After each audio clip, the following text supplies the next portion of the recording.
Après avoir vu l'ouverture avec le mécanisme du diaphragme, après avoir vu la durée de pause avec le mécanisme de l'obturateur, il reste à voir le troisième élément, le capteur. Ce qui nous importe ici, c'est la sensibilité à la lumière. La sensibilité native de la plupart des capteurs, c'est 100 ISO, c'est-à-dire que cette sensibilité-là, que le capteur donne sa meilleure qualité.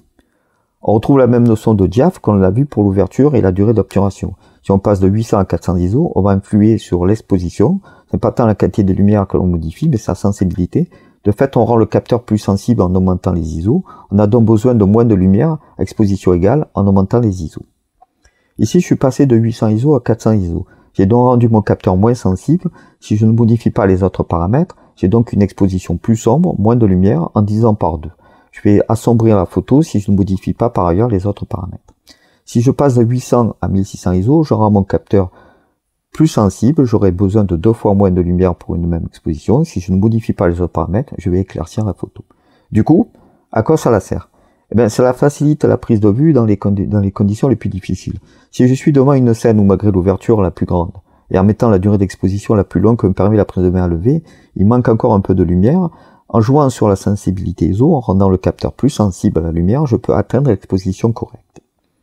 Mais on va voir tout ça ensemble.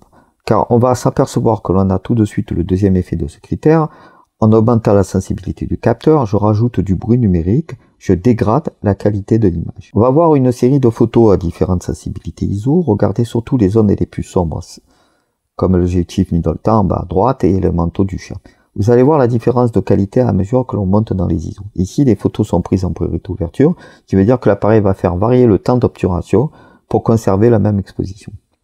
À l'ISO 100, et F8, nous sommes à une vitesse de 1 seconde. Si je passe à la photo suivante, on passe à ISO 200. L'appareil a fait varier la vitesse, car ISO 200, j'ai rendu le capteur plus sensible, j'ai dégradé légèrement la qualité de l'image, mais l'appareil, pour commencer la montée en ISO, va mettre une durée d'exposition 2 fois plus courte. On passe d'1 seconde à 0,5 secondes, donc une demi-seconde, une durée plus courte, car pour compenser et garder la même exposition, comme le capteur est 2 fois plus sensible, il faut exposer 2 fois moins longtemps. Si on passe à ISO 800, on reste de qualité correcte sur cet appareil, cela dépendra de l'appareil, puisque ici c'est le capteur qui entre en jeu. Quelle est la qualité maximum sans trop de dégradation? Difficile à dire. Mais on considère en général qu'il faut regarder l'ISO maximum prévu sur l'appareil et diviser ce chiffre par 4. Ici, à 800, le manteau est encore correct, et pareil sur le Minolta. Vous allez voir que c'est sur les ombres que l'on va voir le plus rapidement les dégradations dues à la montée de bruit. Je passe rapidement à 3200 ISO, forcément la durée d'obturation se raccourcit encore, ici à 1/30 de seconde. On voit bien que je suis sur trépied, car 1/30 sur un 90 mètres, je serais flou sinon, flou de bouger. Mais vous voyez déjà qu'au niveau de l'objectif et des zones sombres, le bruit est maintenant bien apparu. Sont tous grains plus ou moins colorés, on a la même chose au niveau du manteau. Vous allez voir qu'en ISO supérieur, ça ne laisse aucun doute.